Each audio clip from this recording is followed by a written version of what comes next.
վերանկարակոց էր լինում։ Ամբողջ Վարդենիսի տարածքում ինչքան զինվորական, պաշտոնյա մարդիկ կային, գալիս տեսնում էին բարձրանում պոստեր ինչ ա եղել։ Հիմա ամիսներով կրակում են մի մարդ չի գալի, ասի գյուղացի։ Մեզ վերջի մի ամսա մեջ ստեղ ա, չէ՞։ Ոնց եք, այո, ձեր վիճակը ոնց ա։ Ամեն օր մի վախեցեք, մենք կերենք ձեզ։ Մենակ վախիլով մի տան մեծ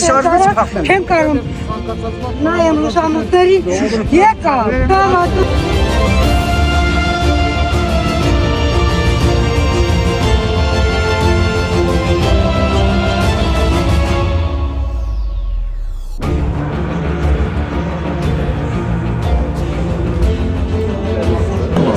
Ծանոթ ունեցա ընդունվեց աշխատանքի։ Ծանոթ ունեցա մի տանից 5 հոգի գետան աշխատեն ամիս 5000 փոքր կա։ Ունեցա всё, այդպես բամար ֆրոնդես։